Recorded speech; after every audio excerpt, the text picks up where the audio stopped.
Google calendar दिवसाचे व्यवस्थापन करण्याचा स्मार्ट पर्याय। Google calendar the smart way to organize your day. Priya अतिशय उत्तम केक बनवते।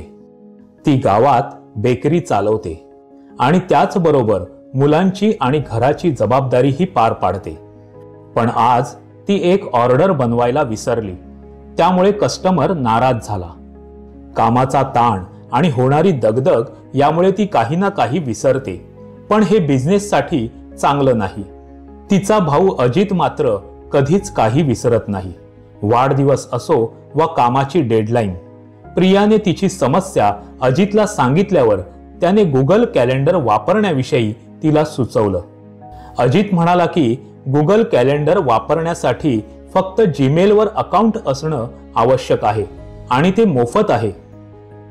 हे Google calendar app mobile, laptop किंवा कम्प्युटरवरही सहज वापरता येतं। प्रत्येक मोबाईलमध्ये ते आधीपासूनच असतं आणि नसलं तरी प्ले स्टोअरवरून डाउनलोड करता येतं। प्रियाने त्याला विचारलं की फातिमा दीदीने केकची ऑर्डर दिली आहे आणि तो केक 16 मेला दुपारी 4च्या आत पोहोचवायचा आहे। हे गुगल कॅलेंडरमध्ये कसं ॲड करायचं? अजित म्हणाला, टास्क हा ऑप्शन वापरून। मोबाईलवर गुगल कॅलेंडर हे ॲप उघडल्यावर खालच्या बाजूला अधिकचं चिन्ह दिसतं। त्यावर क्लिक केल्यावर काही पर्याय दिसतात।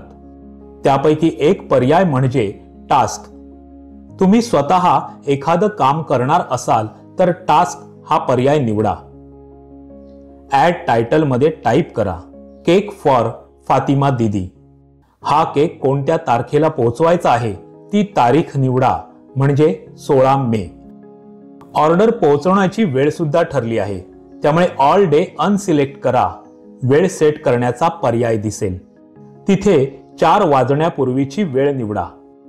काही विशिष्ट टिपा किंवा माहिती असेल तर ती ॲड डिटेल्स मध्ये टाईप करता येते।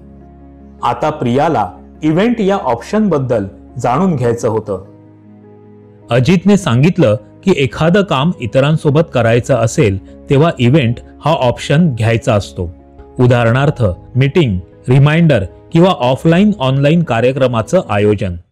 इव्हेंटसाठी अधिकच्या चिन्हावर क्लिक करा आणि इव्हेंट हा ऑप्शन निवडा। इव्हेंटचं नाव, तारीख आणि वेळ लिहा।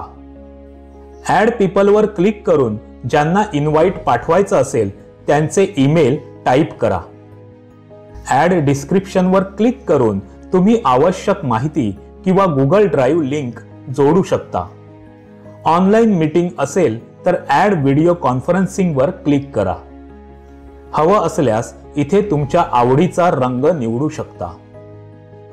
एखादं काम वारंवार करायचं असेल तर प्रत्येक वेळी नवीन टास्क किंवा इव्हेंट बनवावा लागतो का?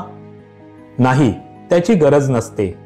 एक टास्क किंवा इव्हेंट उघडा, पेन्सिलच्या चिन्हावर क्लिक करा, नंतर डज नॉट रिपीटच्या ऐवजी रिपीट सेट करा।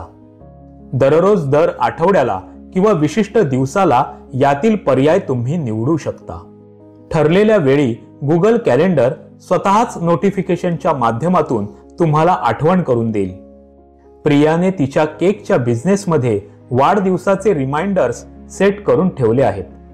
आता प्रत्येक वाढदिवसाचं नोटिफिकेशन तिला मिळतं। प्रियाने विचार केला, इतक्या गोष्टींची कॅलेंडरमध्ये जर नोंद केली तर समजायला अवघड जाईल। अजितने समजावून सांगितलं की कॅलेंडर मधल्या किती दिवसाचं वेळापत्रक दिसलं पाहिजे आणि काय काय दिसलं पाहिजे हे आपण ठरवू शकतो। यासाठी वर दिसणाऱ्या या 3 रेषांवर म्हणजेच मेन्यूवर क्लिक करा आणि तुमच्या सोयीनुसार व्ह्यू निवडा। लोकांना त्यांच्या अपॉइंटमेंट्सचं आणि इव्हेंट्सचं ऑनलाईन व्यवस्थापन सहज करता यावं म्हणून गुगल कॅलेंडर तयार केलं आहे। याच्या माध्यमातून तुम्ही इव्हेंट्स शेड्यूल करू शकता, रिमाइंडर सेट करू शकता आणि तुमचं कॅलेंडर इतरांबरोबर शेअर करू शकता। यामुळे वेळेचं व्यवस्थापन शक्य होतं आणि ताळमेळ बसवणं शक्य होतं। आता प्रियाने तिची सर्व कामं गुगल कॅलेंडरमध्ये टाईप केलेली आहेत आणि ती प्रत्येक काम वेळेवर पूर्ण करते आहे। या टूलच्या मदतीनं तिने वेळेचं व्यवस्थापन चोख केलंय. आता तुम्ही सुद्धा हे वापरा. आजच गुगल कॅलेंडर उघडा. एखादा टास्क किंवा इव्हेंट त्यात तयार करा. याची तुम्हाला कशा प्रकारे मदत होते ते पहा. आजच वापरून पहा आणि तुमच्या दिवसाचं व्यवस्थापन करा.